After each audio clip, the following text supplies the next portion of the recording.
Hi, I'm Imogen Burchard, a producer here on Front Burner. Right now, some 3,700 workers from 27 Metro grocery stores across the Greater Toronto Area are on strike. As the sun beats down on unionized striking Metro workers, the group remains steadfast. Union officials say fair pay for all workers, greater access to better benefits, more secure work hours, and full-time jobs were the main priorities. Walking off your job is a pretty bold move, to go without your usual paycheck on the chance you might get more. We want a livable wage. Toronto is an extremely expensive city. So many of our members, unfortunately, have to use food banks. But from British Columbia's ports to Manitoba's liquor stores to Hollywood, a wave of people across different industries have been going on strike this summer, demanding a better deal from their bosses. Jobs being eroded, too much part-time work, not enough high-quality jobs with benefits and all of the things that we need in our lives to be able to support our families. And you can only do that for so long before people push back. In a bit, I'll take a closer look at what's driving this recent labor unrest. But first, I went over to a Metro parking lot in East Toronto on the humid holiday Monday, where workers who are usually checking out your groceries or slicing your deli meats are now walking the picket line to hear about what's at stake for them.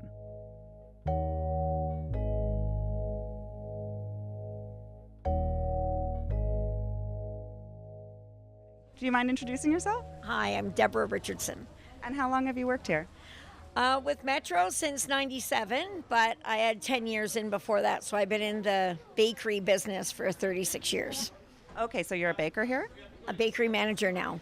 I was a cake decorator for over 30 years and then became a manager after my husband passed away. I had to for the sake of money, right? Yeah, but it's nice. Like I remember working at the previous store that I was at one store, the one at Kennedy Road, for like 24 years. So it's nice. You see kids come in and you're making their first and second birthday cakes all the way up to then their graduation cakes and stuff. So it's nice. Like families in the community kind of grow with you. You see them grow up. And can I ask why you're striking now? Well, the same thing. It's for pay, right? You know, it's just not enough. You know, when you're a single parent widow, one income, it's not enough. So the only way to make more money was become a department head. You know, when people think that, oh, it's easier, oh, well, you become a manager, you make more money. Well, when I became a manager, I then had to start commuting. I went from being walking distance to my store to then commuting 4 hours a day because I don't drive. And even if I had a license, I couldn't afford a vehicle, you know, so I was literally take a bus to the subway, the entire subway line, 30 stops, to take another bus and then a 10-minute walk. You know, now after doing that for almost 5 years, I finally got transferred closer to home and I'm in the store a week and now we're on strike.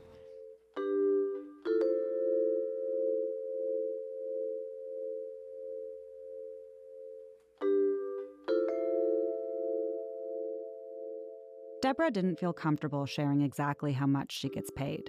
But Unifor, the union representing these Metro workers, says full-time employees at these stores earn an average of $22.60 an hour. For part-timers, the average is around $16.60.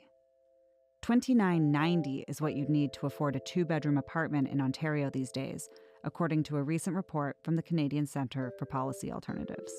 It did used to be where, you know, people always thought union grocery store jobs is good money. Well, when you look at the cost of living, you know, it's not.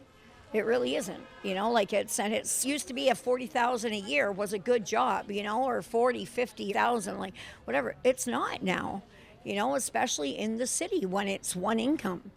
You know, like you look at what rent is now. More than 50% of my income goes to my rent. More than 50%. You know, so how do you survive? The rising cost of living in the city came up over and over with the strikers I talked to. For Deborah, it means making sacrifices. Something's always having to wait, whether it be your phone bill, your gas bill, your hydro bill. Something's always got to wait because if you need to leave, you know, like more than half your pay every week, like then what does it leave left for groceries? Then groceries keep going up. You know, and you got to eat, you know, so then you end up, you have no choice, but then you'll skip paying one of your utility bills because at least, well, you know, that can buy you a little bit of time. So it's this constant juggle and shuffle. And maybe this is what they're wanting, is to back everybody into a corner. So then you're going to just go ahead and agree to it. What can you do? It's unfortunate because it's just life sucks. Where is the balance in life? Where is the pleasure? Like you worked so hard, and for what? Just to survive. I'm sorry, it is. It's emotional. Like you say, it's sure I got a raise becoming a manager, but look, my husband had to pass away for me to then make that move. Because I know I would never have done it. I would have continued just decorating cakes because I loved what I did. And I do enjoy working my job. I do enjoy it. Like, I'm lucky for that, because there's people that go to work every day and hate their job. I do like my job, but yeah, you can't survive. And it sucks.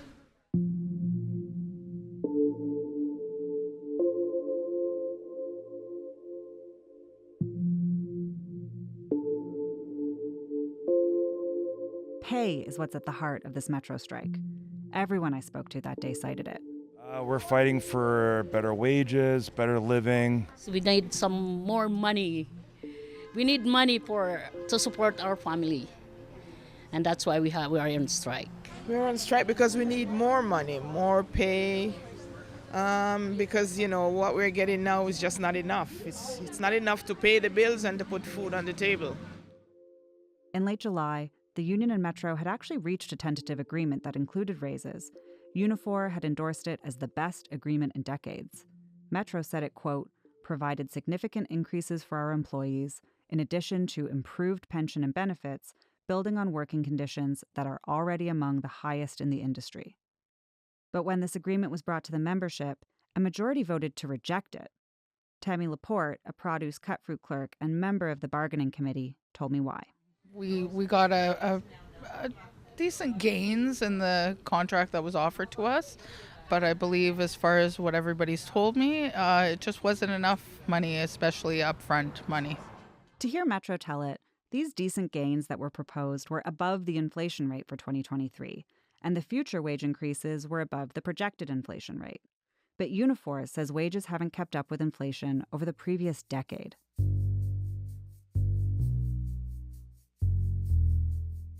I got the sense talking to the strikers that the pandemic is playing a role here too. In the early days of COVID, grocery store workers were recognized as essential. They kept going to work when many others stayed home. And for a while, they felt appreciated.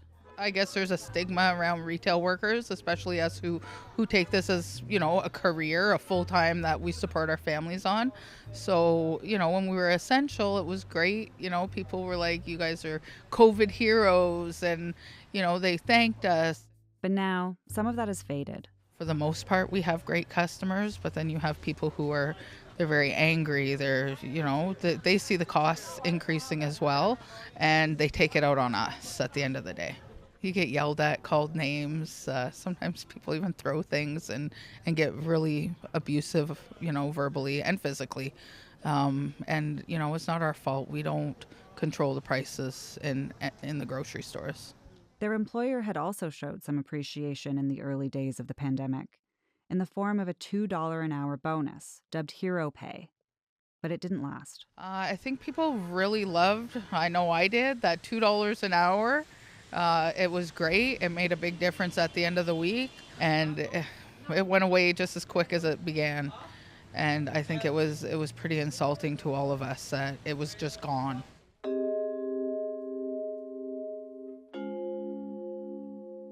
Canada's three main grocery giants, Loblaws, Sobeys, and Metro, all stopped Hero Pay on the same day in June 2020. In later COVID waves, Metro did offer gift cards to the store. But some workers, like Marcia Nelson, say they want the $2 back. The toughest part, we work right through the pandemic, and they shouldn't have to let us ask, to get more raise. They should look at it and say, these people worked through the pandemic. We should really give them a raise. They gave us $2, but they took it back. Why? Now we're asking back for that. Yesterday, Metro released its quarterly earnings. Profits have jumped 26% over the same period last year. Included in a press release about the earnings was a statement from Metro President and CEO Eric Laflèche, where he said of the strike, quote, We are clearly disappointed with the current labor dispute in 27 of our Metro stores in the Greater Toronto Area, given that we had reached a very good agreement that was unanimously recommended by union representatives. We look forward to a resolution and the reopening of our stores as soon as possible while ensuring the long-term competitiveness of our company. We reached out to Metro for comment on what some of the workers told us. They declined to participate in the episode.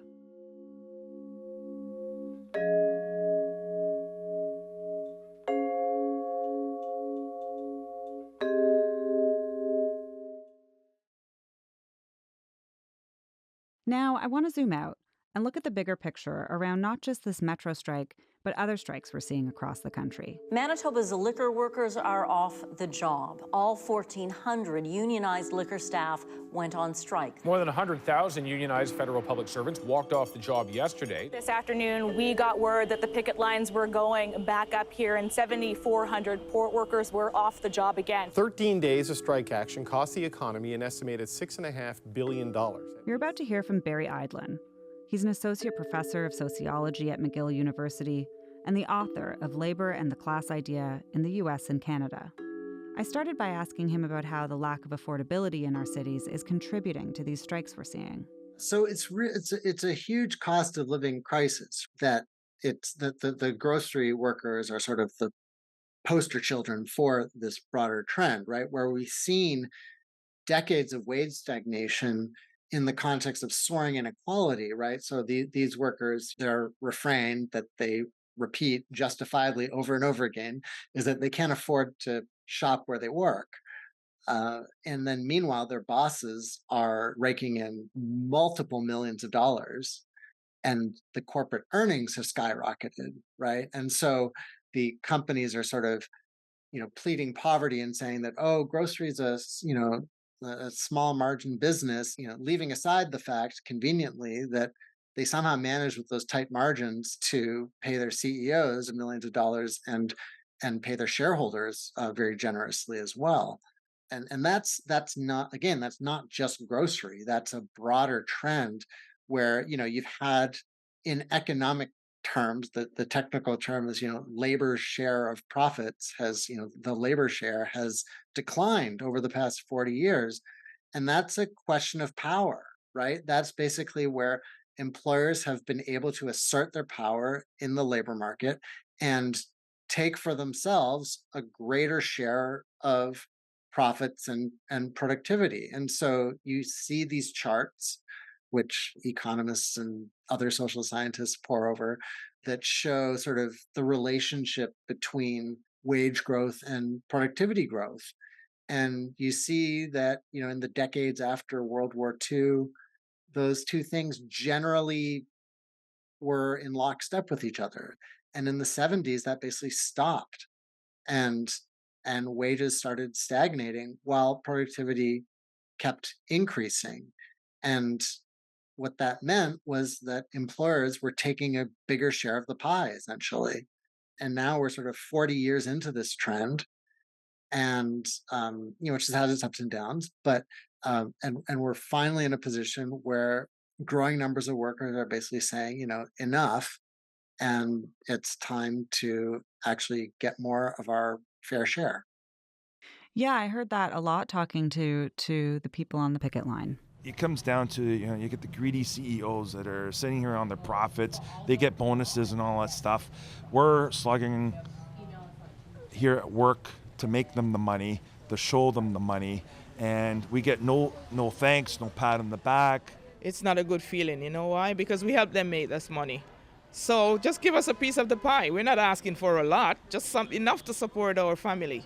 And I also think it's notable that this action is coming at a time that grocery prices have gone up so much, and the profits that the grocery giants have been making, they have been in the headlines lately. And I guess how does that play into the dynamics of what we're seeing here? Yeah, it really twists the knife, right? Because here these workers are, literally, having to rely on government assistance or having to, cut corners or, not adequately feed their families. because they're making such low wages and their employer is claiming that there's no money to pay them while they're reporting record earnings to their shareholders. And so where's the money going, right? And I think that it really sort of crystallizes this core problem of stagnating wages and soaring inequality. It does seem worth noting to me that the workers actually rejected the tentative agreement that was initially quite proudly endorsed by their union. And what does that Yes. tell you? That tells me that workers are demanding more, that they have heightened expectations of what they should get after decades of stagnating wages, soaring inequality, and declining job quality. And to their credit, the union leadership listened to the message the members sent and backed them up on their decision to go on strike, which is something else that's not always the case. So this time they have basically, Unifor has clearly gotten the message that what they negotiate is not enough and they need to fight for more. Hmm. While all the striking workers that I spoke to wanted more, wanted a bigger raise, wanted to be paid more, at least one that I spoke to sounded very reticent to actually be on strike. And yeah, I don't want to be out here, but you have no choice at the same time. I need the picket pay. I need it, kind of have no choice, right? You know what? And I know it maybe goes against what other co-workers, your co-union workers would agree, but hey, if they had opened that door, I'd be in there working right now. I would. That's me. My situation maybe is different than someone else. I'm sure it takes a toll on employees to be taking strike pay instead of their regular wage, and you can't expect everyone to be on board with the action. I guess I wonder what considerations you think those employees might be grappling with right now. Well, they're the same issues that all these workers are grappling with. We have to understand that striking is a last ditch resort for workers to have their demands listened to and addressed.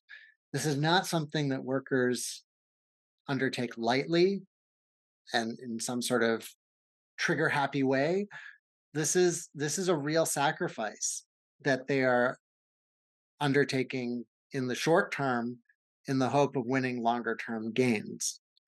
And so, yeah, I mean, while they're on strike, it's tough making ends meet. It's very hard you can't live on strike pay. That's not what it's for. I mean, it's a real stopgap. And so I think that it really testifies to the degree to which the situation has gotten so severe that workers feel that this is their only option. And I think that Canadians need to keep that in mind when they see workers on strike, that this is not some sort of, oh yeah, we don't want to go to work, let's have some fun on the picket line. This is a tough decision that workers have to make. And it's really a last ditch resort when all other efforts to get the employer to the bargaining table to listen to their demands have fallen through.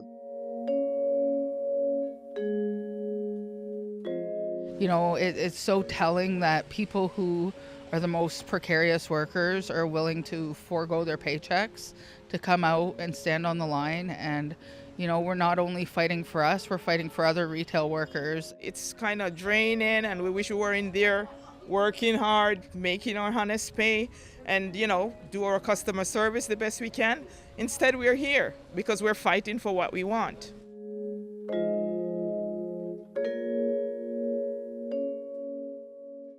What kind of message do you think this sends to other big grocers? Obviously Loblaws has been in the news so much lately, and then other retailers more generally.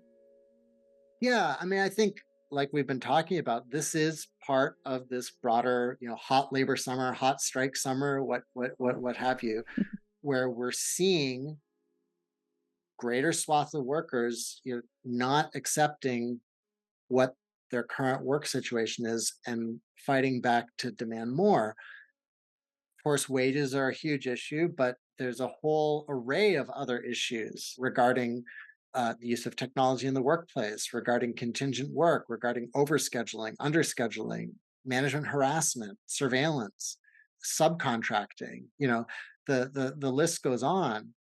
And workers, with the tight labor market, I think have a greater degree of confidence to say, now's the time to fight back. And so I think that to the extent that the metro workers are successful in getting more, that will send a broader signal that it puts this more on people's mental maps, right, of sort of what are the range of options I have for dealing with my problems at work. Because obviously, if you talk to most Canadian workers, they could rattle off a whole bunch of different problems that they are experiencing at work. And the question is, what do you do about it? And for a long time, the response has been sort of these individual coping mechanisms, essentially, whether it's sort of just sucking it up or just putting your head down and working harder, or trying to negotiate some deal of your own with your boss with greater or lesser success, or just quitting and trying to find something better. But all these options are sort of at the individual level. And so what we're seeing now as these strikes become more prevalent, it's not that people didn't know that strikes existed, but as this tactic becomes more prevalent, more workers take notice, and it becomes much more of a feasible option that they themselves feel they could take to deal with their own problems at work. And so I think, and especially, when they see workers fighting and winning, that sort of has an infectious quality to it. Mm. It certainly feels like, I think you used the expression, the hot strike summer, hot labor summer earlier, but actually, like, how does this compare to previous years or even decades in terms of the number of strikes we're seeing? Yeah. So it's important to keep that perspective, and I'm glad you mentioned that, because any strike action gets people to pay attention. But in historical perspective, what we're seeing now is far below what we saw, in the 70s and earlier than that. So we're nowhere near the rates we saw in previous decades. But of course, in order to have a trend line, you have to work your way back up from zero, or from where you're starting. So the question is where the trend line is going to be heading.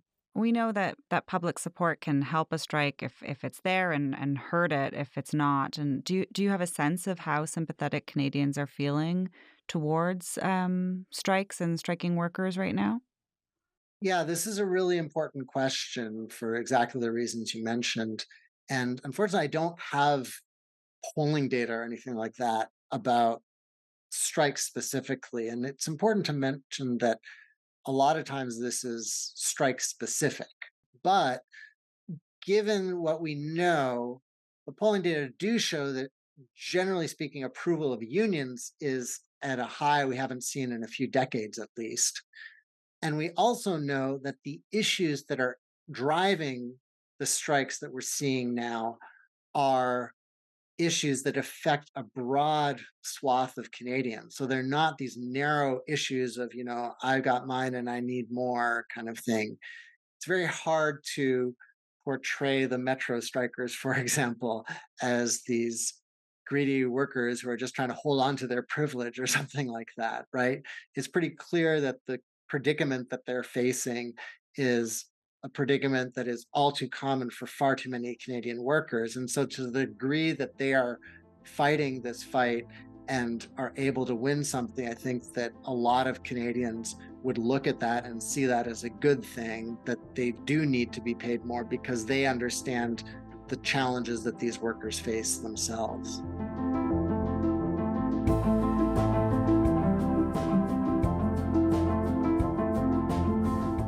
That's all for today. Tamara Kandaker will be back hosting tomorrow. I'm Imogen Burchard. Thanks for listening to Front Burner.